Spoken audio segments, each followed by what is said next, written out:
청와대 민정수석실 쪽이 오늘 상당히 분주했다고 합니다. 주제를 보시죠. 한 캐비닛에서 이전 정부 민정비서관실에서 생산한 문건을 발견했습니다. 정무수석실 안에서도 무더기로 전 정부 문건이 발견됐습니다.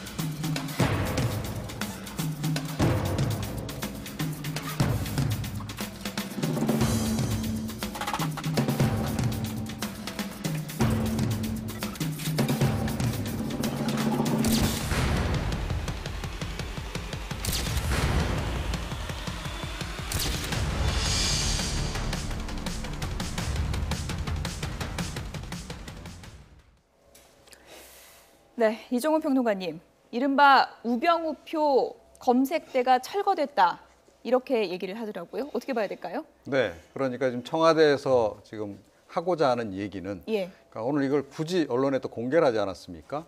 그러니까 우리는 지난 정부하고 다르다라고 지금 이제 얘기를 하는 거죠. 그러니까 방점은 역시 지난 정부에는 숨길 것이 많았고 그래서 이런 보안 검색대까지 필요했는데 우리는 숨길 것도 없고 굉장히 소통지향적으로 하기 때문에 이런 것 따위는 필요 없다라고 하는 것을 지금 이제 보여주는 게 아닌가. 특히 민정수석실이 많이 변했다라고 하는 것을 국민들에게 보여주기 위해서 이제 한 건데, 그러니까 뭐 저런 보여주기식보다는 그러니까 내실 있게 사실은 잘 하면 되는 거 아니겠습니까? 네. 예. 다 말씀하신 겁니까? 예, 말씀드리겠습니다. 예, 마무리가 좀 당황스러웠습니다. 예, 검색대를 통과하면 삐하고 경고음이 울리는 특수용지까지 썼다고 그래요. 박근혜 정부에서. 그러니까 우병우 민정수석이 2014년도에 민정비서관으로 이제 있었던 시절에 민정수석으로 급격하게 승진했던 경위에는 정윤회 문건 파동이 있지 않았겠습니까? 이거를 이제 청와대의 말 그대로 문건 유출, 국기 문란 사건으로 잘 처리했다 그래서 민정수석으로 승진하게 된 것인데 그 이후로 결국은 이러한 문건들이 밖으로 유출되지 못하기 위해서 설치했다는 겁니다. 그러니까 종이 같은 경우는 쉽게 밖으로 갖고 나가도 잘 체크가 안 되기 때문에 특수용지를 써서 인쇄를 하게 되고 그 특수용지를 가지고 빠져나가게 되면 삐소리가 나게 했다라는 거죠. 그러니까 사실 그래서 이제 이번에 조국 민정수석 같은 경우는 과거에 우병우 전 수석이 있던 민정수석실은 검사회의 일반 직원은 출입조차 하지 못했다라고 얘기를 하고 있는 거거든요. 그러니까 말 그대로 사정기관을 통할하는 이 민정수석의 자리에 있는 사람이었기 때문에 지금 우병우 전 수석이 받고 있는 이 혐의도 결국은 직권남용, 직무유기 등의 혐의를 받고 있는 거기 때문에 결국은 민정수석실이 하지 말아야 되는 일들을 그 안에서 했던 것이 아니냐라고 하는 합리적인 의심을 하고 있는 건데요. 일단 뭐 재판이 다 끝나봐야 알 수 있는 사건이기 때문에 현재로서는 너무 전 정부에 대한 정치 공세로 몰아가고 있는 측면들이 있을 수 있다는 비판이 나올 수도 있는 대목인 것 같습니다. 최준영 변호사님, 저는 처음 들어봤어요. 이런 특수용지가 실제로 있습니까? 실제로 있습니다. 우리가 그 휴대폰 같은 경우에도 위로 이렇게 가릴 수가 있고 실제로 사진을 찍어도 사진이 찍히지 않는 그런 특수용지라고 하는데 그만큼 비싸겠죠. 지금 저희가 박근혜 정부, 현 정부 이렇게 비교해서 특수용지가 왼쪽에 있는 게 특수용지고 오른쪽에 있는 게 현 정부에서 쓰는 그냥 용지인 건데 이제 외관상으로는 아무 차이가 없더라고요. 그렇습니다. 외관상 차이가 있으면 그게 뭐 종이겠습니까? 나름대로 어떤 그만큼 퀄리티를 보장을 하면서 어떻게 보면은 그 비밀성 유지하려고 하는 것인데 저는 이 부분이 단순히 불통이나 이런 부분하고는 좀 달리 볼 수도 있다라고 생각을 합니다. 사실 청와대 하나의 문건 같은 경우에는 매우 중요하고 그것이 외부로 유출될 경우에는 국가의 안보와 관련되는 그런 부분이 있기 때문에 나름대로 어떤 의미가 있는 것인데 그것을 단순히 그냥 불통의 상징이다라고 하면서 이와 같은 종이도 바꾸고 어떻게 보면 검색대도 없앴다라는 것이 좋은 취지도 있습니다만 그와 같은 것을 좋은 소통을 하면서도 나름대로 보안을 갖추려고 하는 나름대로 어떤 청와대의 노력은 또 필요한 것이 아닌가 싶습니다. 어쨌든 조국 민정수석이 검색대와 계단 가림막은 철거한다. 권위와 불통의 상징이다. 이렇게 이제 명명하지 않았습니까? 이건 어떤 의도라고 봐야 될까요? 그러니까요. 그러니까 차별화죠. 그러니까 지난 정부하고의 이제 차별화를 얘기를 하는 것이고 또 이걸 통해서 사실은 박근혜 정부가 그만큼 불통이었고 또 생산한 문건 자체가 밖으로 흘러나가면 안 될 정도의 비밀을 많이 담고 있었다라고 하는 것을 상징적으로 보여주는 거죠. 최근에 지금 뭐 문건이 지금 계속 발견되고 있지 않습니까? 오늘도 보니까 뭐 국가안보실 쪽에서 지금 생산한 문건조차도 지금 뭐 많이 발견이 됐다 그러고 또 더 나올 것 같아요. 계속 이런 식으로 나오고 있는 상황인데, 그러니까 이제 그런 것을 이제 그런 이제 이 차제에, 그러니까 지금 이제 지난 정부의 이 문건과 관련해서 좀 생산돼서는 안 되는 문건들이 많이 생산됐었다라고 하는 것을 좀 국민들에게 각인시키는 그런 효과를 좀 노린 게 아닌가 이렇게 생각을 합니다. 예. 어쨌든 이렇게 캐비닛 문건이 쏟아지는, 그리고 이제 청와대가 상당히 분주해지는 이런 상황에 대해서 야권은 상당히 좀 비판의 목소리를 내고 있습니다. 들어보시죠. 청와대에서 계속 문건을 공개하고 있는데 거기에 대해서 좀 정치적인 의도가 있다고 보시는지. 정치적 의도뿐만 아니라 저희들은 법적으로 지금 적법성 문제에서 저희들은 위법성이 지금 굉장히 높다 이렇게 보고 있습니다. 대통령 기록물 관리법으로 고발을 할지 여부를 조만간에 결정하도록 하겠습니다. 또 지금 재판이 진행 중인데 이것을 청와대가 생중계까지 요청을 하면서 이것을 했다는 것은 상당히 그 여론 몰이와 함께 재판에 영향을 미치려는 그런 다분한 정치적 의도가 있다고 보고 있습니다.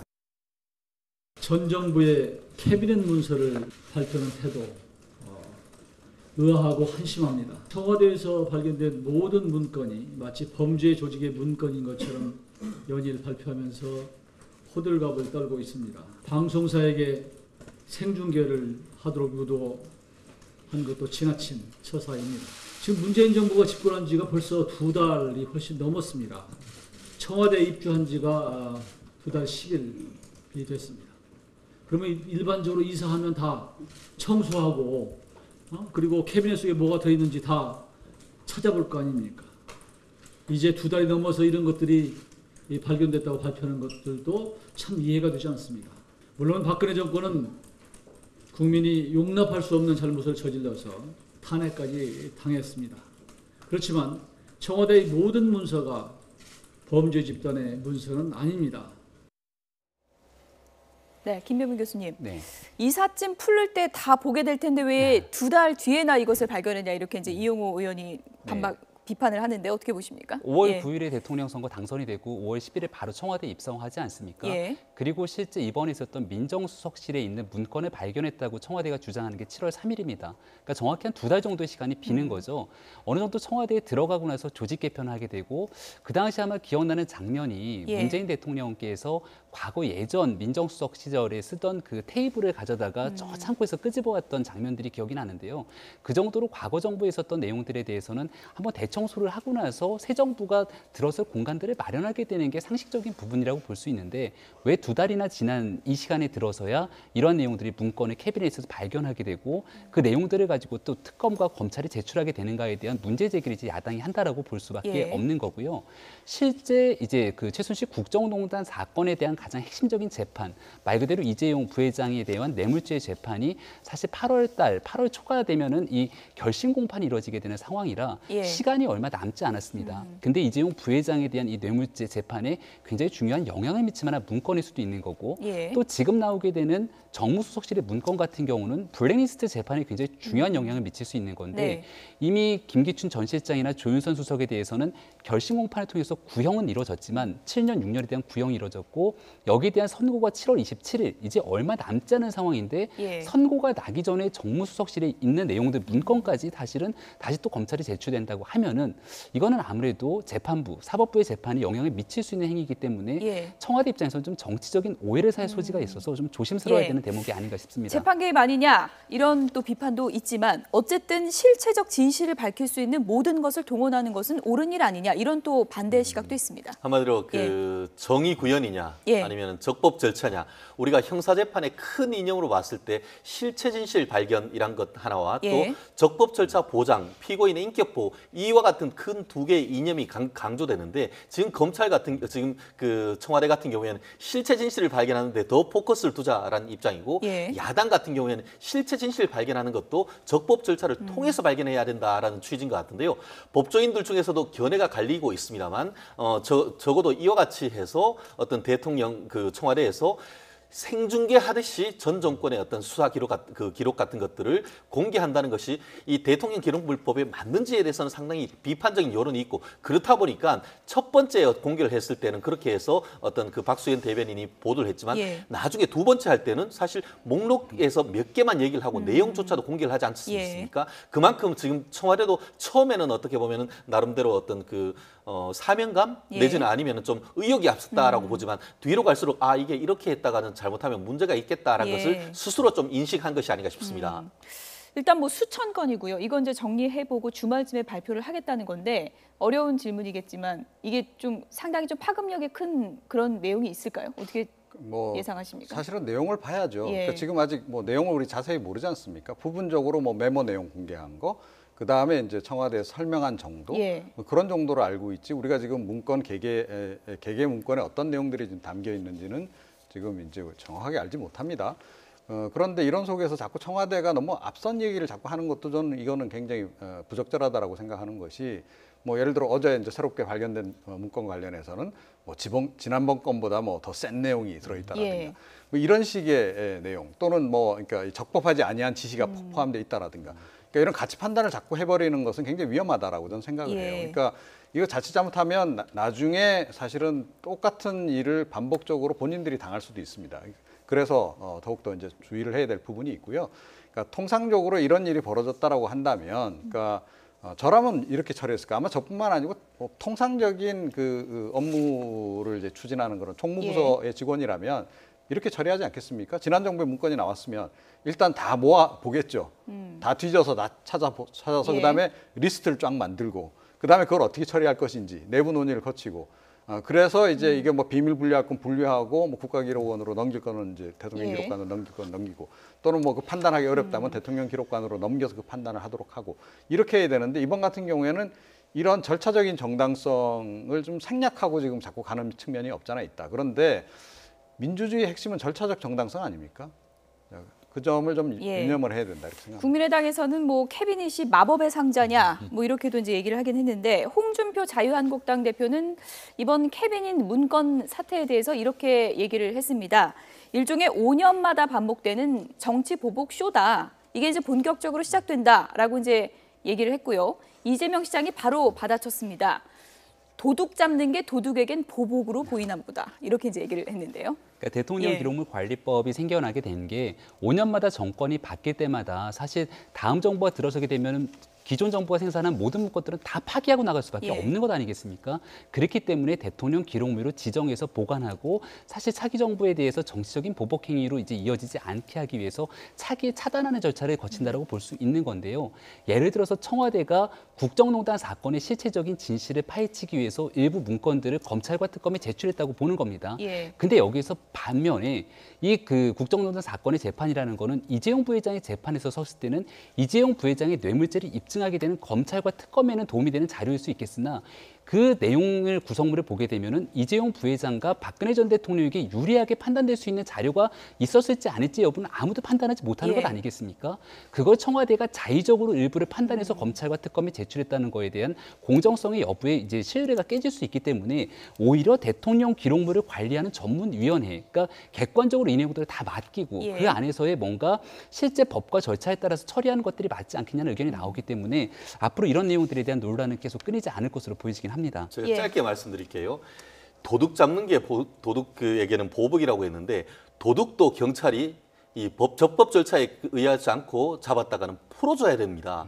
그렇다는 점을 유념하시고, 사실 그 대통령 기록관리법의 실체적인 입법 취지가 뭐냐면은 전 정권에 대해서 새 정권이 보복하지 못하도록 그런 취지로 했는 것인데, 그 부분을 법조인인 이재명 시장께서 좀 한번 되새겼으면 합니다. 어쨌든 청와대는 이 실체적 진실을 밝히기 위한 노력이다, 이런 일환으로 이제 문건 내용을 공개하겠다고 밝혔는데요. 이 부분이 이제 여야 간에 어떻게 공방이 오고 갈지는 좀 더 지켜보겠습니다. 어쨌든 이런 상황에서 영수회담은 절대 안 간다는 홍준표 자유한국당 대표. 오늘 누구를 만났을까요? 화면 보시죠.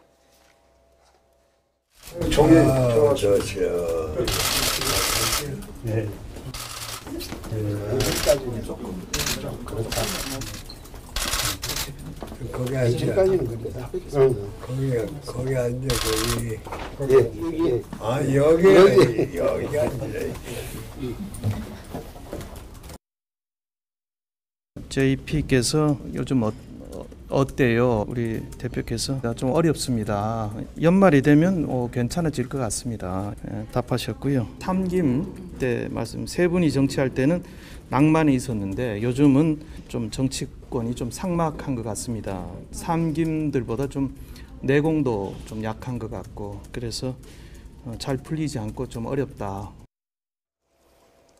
네, 김종필 전 총재도 JP 그리고 홍준표 대표도 JP라고 이니셜이 이제 같다고 해서 인연이 있다 뭐 이렇게도 보기도 하는데 홍준표 대표가 김종필 전 총재에게 자주 좀 찾아가는 듯한 느낌입니다. 예, 사실은 그 대선 직전에 5월 5일 날 찾아갔었죠. 그때 사실은 김종필 전 총재가 굉장히 아주 환대를 했습니다. 예, 관상도 좋다 그랬잖아요. 예. 예. 어느 정도로까지 얘기했냐면 주변 사람들한테 대통령님 들어오시는데 인사 안 하고 뭐 하냐고 라고 이야기했을 정도, 거의 대통령 된 걸로 간주를 했을 정도로. 반면에 문재인 지금 대통령에 대해서는 절대 대통령이 안 될 거라고 굉장히 좀 험하게 또 말씀도 하시고, 그러니까 고맙겠죠. 그래서 이제 그 감사함을 표현하는 그런 이제 기회로 이제 일단 생각을 한 것 같긴 한데, 가서 내놓은 얘기를 보면 지금 현 정치권에 대해서 불만이 많다라고 하는 걸 좀 이야기하는데요. 그러니까 결과적으로 보면 그러니까 요즘 황새가 없습니다. 나 말고는. 그 얘기를 하신 것 같아요. 예. 어쨌든 김종필 전 총재가 지난번 만남에서 뭐 대통령도 될 관상이라 그랬는데 이제 당대표가 돼서 찾아가게 된 그런 상황인데, 정치권이 삭막해졌다. 그리고 이제 삼김들보다 내공이 좀 약한 것 같다. 이렇게 홍준표 대표가 얘기를 했다고 그래요. 어떤 의미일까요? 그러니까 여유가 좀 없어진 것 같다. 여유가 없고 내공도 약해서 일이 잘 안 풀리고 어렵다. 이런 표현을 쓴 것 같습니다. 그러니까 과거의 정치라는 걸 보게 되면 삼김 시대의 정치에는 이 겉으로는 굉장히 강하게 다툼과 대립이 있음에도 불구하고 막후에 만나서 서로 간에 이제 주고 줄 거 받을 것에 대한 협상을 하기도 하고, 뭔가 정치적인 어려움이 처했을 때 나름대로 퇴로도 좀 열어주는 형국을 볼 수 있었는데, 지금 자유한국당과 홍준표 대표를 바라보는 나머지 야당들, 여당과 야당 모두 할 것 없이 다른 당들의 시선이 굉장히 좀 삭막하게 그지 이를 데 없다라는 표현을 애도를 한 게 아닌가라는 생각이 들고요. 이 홍준표 대표 같은 경우는 자유한국당 당대표에 취임하고 류석준 혁신위원장을 임명하고, 그리고 연말쯤 되면 일이 잘 풀릴 거라고 얘기했던 거는 혁신 작업을 다 마무리하고 나면 사실상 내년도 지방선거가 있기 때문에 지방선거가 다가오게 되는 연말쯤 되게 되면은 어느 정도 정기 개편 등의 가닥이 잡힐 거라고 하는 기대감을 갖고 있는 것 같아요. 근데 그럼에도 불구하고 일이 잘 안 풀린다는 이유 중에 하나는 혁신위원장이 혁신위 구성해갖고서는 뭔가 보여주겠다 그랬는데 오늘 이 시각까지도 혁신위에 대한 새로운 구성들이 나오지 않는 거거든요. 말 그대로 자유한국당이 뭔가 기존에 있는 보수정당의 가치를 살리기 위해서 해보려고 하는 순간 자꾸만 이제 잡아 끌어당기는 모습들이 보이기 때문에 그런 면들에 대해서 좀 아쉬움을 토로한 그런 측면이 아닌가 생각이 들긴 합니다. 그런데 사실은 저는요, 개인적으로 이 지금 문재인 대통령에게 하고 싶은 얘기를 JP 방문을 통해서 저는 한 거다라고 좀 생각을 해요. 그러니까 지금 영수회담 지금 안 가겠다는 거 아닙니까? 그렇죠. 그 이유가 뭔가요? 자원봉사 가신다 그러더라고요. 그러니까 지금 뭐 그런데 지금 대부분 정치권에서는 어떻게 해석을 하고 있냐면 결국 뭐 이렇게 혼자 조용히 이 문재인 대통령하고 독대를 원하는 거 아니냐, 그런 이제 분석들을 많이 하거든요. 그러니까 큰 볼일과 작은 볼일이 좀 있는 것 같다. 이제 그렇게 좀 얘기를 해요. 근데 오늘 가서 한 얘기를 보게 되면 이제 그 얘기를 결국 애둘러서 한 거 아니냐. 그러니까 상김 시대에는 막후 정치도 굉장히 성행했었고, 그러니까 뭐 통큰 어떤 빅딜도 이렇게 가능했었고, 그런데 요즘은 이게 빅딜이 잘 안 된다. 그런데 본인이 원하는 뭔가 빅딜 거리가 있는 것 같아요. 여러분의 상상에 맡기겠습니다만 어찌 됐건 그게 잘 안 된다라고 하는 얘기를 굳이 저 자리에 가서 한 이유는 결국 문재인 대통령 들어라. 좀 우리 조용히 따로 만납시다라는 얘기를 지금 계속하고 있는 게 아닌가 이렇게 생각합니다. 어쨌든 이 내용을 청와대에서는 어떻게 받아들일지는 저희는 알 수가 없는 거고요. 홍준표 대표가 나는 영수회담 안 간다, 자원봉사 갈 거다라고 했는데 박지원 전 대표는 이렇게 예상을 했습니다. 들어보시죠. 홍준표 대표가 하실 말씀을 대통령께 다 하시고 또 대통령의 말씀도 들어보는 것이 원칙이지, 정치를 살리자, 소통을 강조하면서 대통령의 모임에 가지 않는 것은 옳지 않다. 지난 대통령 선거 때의 앙금 이런 것들이 남아있겠죠. 무조건 가지 않겠다. 이러한 것은 또 다른 야당들이 자기하고 맞지 않으니까 안 가겠다. 이건 국민 의사를 무시하는 행위라고 저는 봅니다. 홍준표 대표도 그렇게 속 좁은 분이 아니기 때문에 저는 갈 것이다 이렇게 생각합니다. 네, 속 좁은 분이 아니다. 갈 거다. 동의하십니까? 결론적으로 안 갈 가능성이 더 높지 않을까 싶습니다. 사실 흥미로운 것은 지금 국민의당은 나름대로 어떻게 보면은 홍 대표에 대해서 크게 비판적인 건 아닌 것 같습니다. 그 반면에 바른정당이 굉장히 어떻게 보면은 홍 대표에 대해서 강력한 어떤 그런 어떤 메시지를 던지고 있는데요.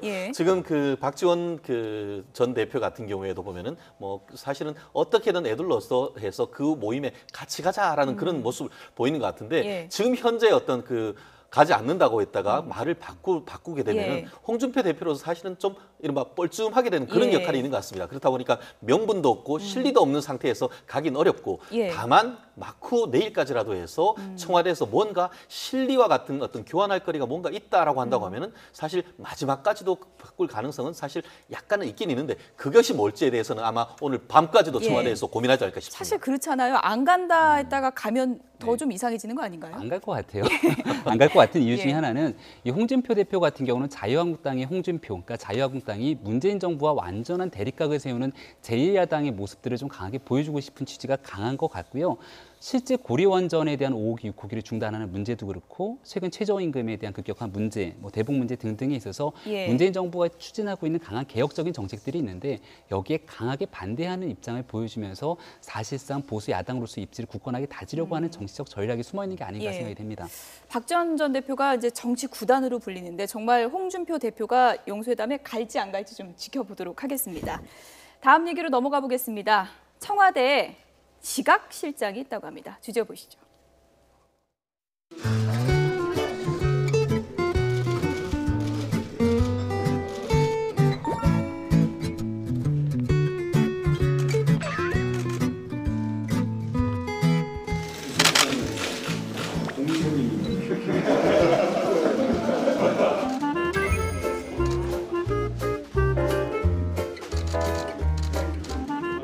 너무 오는 분들이 많았어요. 잠시 안 계십니까?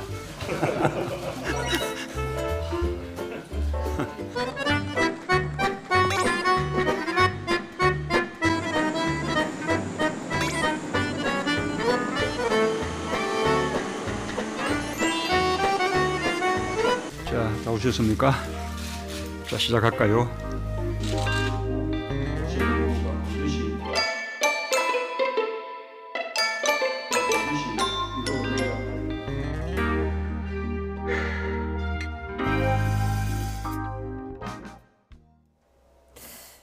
저 영상이 왜 이렇게 공감이 가는지 모르겠습니다. 이종훈 평론가님.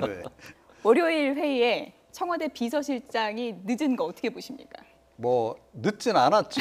늦진 않았는데 늦진 않은 거군요. 시간을 못 맞춘 건 아닌데 이제 다른 참석자들에 비해서 좀 늦게 이제 참석하다 대통령보다 늦게 왔습니다. 결정적으로 대통령보다 늦게 오다 보니 이제 그 주변에서 사실은 저 화면에 나오진 않았는데 이게 문재인 대통령이 이야기하기 직전에 맞은편에서 잘릴 뻔했어라고 얘기하는 분까지 있었거든요.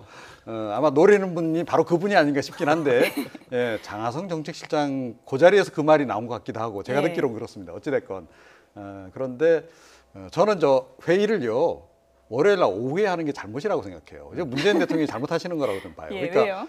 아니 오후 2시면 졸릴 시간 아닙니까? 차라리 좀 당겨서 월요일 오전 10시에 하시든가 아니면 조금 더 1시간 정도 늦춰서 하시든가 하면 어떨까 싶고 어찌됐건 뭐 그러니까 이 지난 정권하고는 달리 비서실장이 상당히 좀 탈권위적인 건 분명하죠. 그러니까 잘 웃는 것 때문에 약간 논란이 있기도 하지만 그럼에도 불구하고 과거 비서실장하고는 다르게 정말로 요즘에 비서실장이 비서실장 같아요.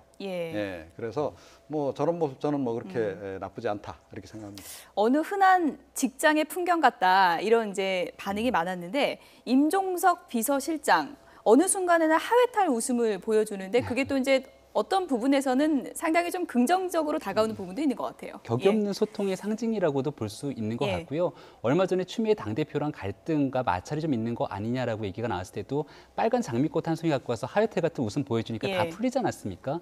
이번에 국민의당이랑 협치 문제가 잘 풀리지 않았을 때도 대통령의 뜻을 전달하러 갔지만 여기서 박주선 비대위원장을 만나서 문제를 또 잘 풀어냈던 게 임종석 실장의 모습이죠. 영화배우 정우 씨를 닮았다는 얘기를 하는 사람들도 지금 있는데 화면에는 해외 순방 때 이렇게 웃음 짓는 대통령이 순방 가니까 상당히 기쁜 비서실장의 그 마음을 주체할 수 없어서 저렇게 웃는 모습도 나오고 있는데요. 문재인 대통령이 이제 문재인 정부에서는 나 혼자만 스타가 되는 게 아니라 주변에 있는 사람들이 같이 스타가 돼야 된다는 얘기를 하게 되는데 그중에 대표적인 케이스가 아마 임종석 실장이 얘기하는 게 아닌가 싶습니다. 예, 요즘 뭐 청와대에서 청와대 TV라고 해서 회의 모습도 좀 보여주고요. 뭐 넥타이도 매지 않고 이렇게 비서실장이 늦는데 이렇게 훈훈하게 마무리하는 모습, 이런 모습은 상당히 좀 청와대에 대한 기존의 이미지가 달라지는 부분도 있겠죠. 그렇습니다. 사실 예전 같은 경우에 어떻겠습니까? 박근혜 전 대통령이 얘기를 하면은 그냥 밑에서 보고 적기 바빴지 않습니까? 적자생존이라고 얘기를 했었었는데 소통 행보라는 측면에서는 상당히 어떻게 보면 국민의 그 어떤 지지를 받고 그 어떤 지지율 행진을 하는 것은 바로 저와 같은 모습도 한몫하는 것이 아닌가 싶습니다. 예, 어쨌든 회의에 대통령보다 늦게 온 건 상당히 심각한 문제였는데 임종석 실장의 하회탈 웃음으로 분위기가 잘 마무리가 된 것 같습니다. 끝으로 심각한 얘기로 다시 좀 돌아가서 얘기를 좀 해보겠습니다. 국정농단 재판 관련해서 얘기를 좀 해보죠. 박근혜 전 대통령이요. 내일이 이제 이재용 부회장 재판인데 또 안 나온다고 지금 입장을 밝힌 거죠. 그렇습니다. 또 안 나온다라고 해서 법원에서는 강제로 끌어오게 하는 구인 영장을 지금 발부했다 이렇게 얘기를 하는데요. 검찰에서 요청하기 전에 이미 발부했습니다. 이런 그 얘기가 나올 정도로 재판부에서도 어떻게 보면 적극적으로 그 박근혜 전 대통령을 증인으로 데리고 나와서 그 증언을 하려고 하는 의지를 보이는 것 같은데요. 구인장을 가지고 간다 하더라도 사실상 거부를 하면은 사실 집행하기가 사실 쉽지가 않습니다. 강제 구인이 어려운 건가요? 현실적으로 어려운데요. 사실 세계의 재판이다라고 하는데 세계의 재판의 활용 점정이 바로 이 그 가장 핵심이 되는 이재용 부회장과 박근혜 전 대통령이 같은 재판에서 모이는 모습, 이 부분을 사실 많은 국민들이 보기를 바랄 건데 독대에서 어떤 내용 나왔는지가 핵심이잖아요. 그 모습이 바로 그 이 재판의 핵심 중에 핵심인데 본인이 이 재판에 있어서의 증언 거부권을 행사하고 있기 때문에 현실적으로 그와 같은 양 사람이 독대하는 모습은 새로 보기는 쉽지 않지 않을까 싶습니다. 박근혜 전 대통령이 왜 이렇게 대면을 꺼릴까요? 일단 이재용 부회장이 재판에 증인으로 출석하게 되면 변호인의 도움을 받지 못하고 스스로 이야기를 해야 되지 않습니까? 거기에 대한 불편함이 굉장히 크게 작용하는 게 아닌가라는 생각이 들고요. 결과론적으로 박근혜 전 대통령과 이재용 부회장에 대한 이 재판이 서로가 맞닿아 있는 내용이기 때문에 아마 앞서서 증언하기에 굉장히 큰 부담이 있지 않을까 이렇게 생각이 되기도 합니다. 뭐 위증 혐의까지 추가되는 상황까지 갈 수 있는 그런 부담감도 있을 수 있다라는 분석도 있더라고요. 네, 그러니까 아니 뭐 그런 법률적인 그 이해득실을 떠나서 저는 좀 안타깝게 생각하는 것이 그래도 전직 대통령 아닙니까? 그러니까 국민들 상당수는 아마 좀 당당한 전직 대통령의 모습 이런 거를 기대할 것 같아요. 그러니까 저도 좀 그런 바람이 있거든요. 그러니까 아니 뭐 대통령도 실수할 수 있고 또 죄를 저지를 수 있습니다. 다만 이제 그 죄를 저지르고 난 이후에 어떤 모습을 보이느냐 이거 굉장히 좀 중요하다라고 생각하는데요. 그러니까 뭐 인정할 건 인정하고 또 아닌 것은 아니다라고 얘기하고 당당하게 가서 이렇게 해명을 하면 되는데 계속 이렇게 기피하면 누구라도 그렇게 생각할 수밖에 없는 거 아니겠어요? 그러니까 떳떳하지 못하니까 저렇게 계속 피하는 거다라고 생각할 수밖에 없고 전직 대통령이 굉장히 옹색해 보인다는 거죠. 그래서 그런 점을 좀 고려를 해주셨으면 좋겠다 이렇게 생각합니다. 네. 여기까지 듣겠습니다. 김병민 경희대학교 개건교수, 이종훈 정치평론가, 최진영 변호사 세 분이었습니다. 고맙습니다.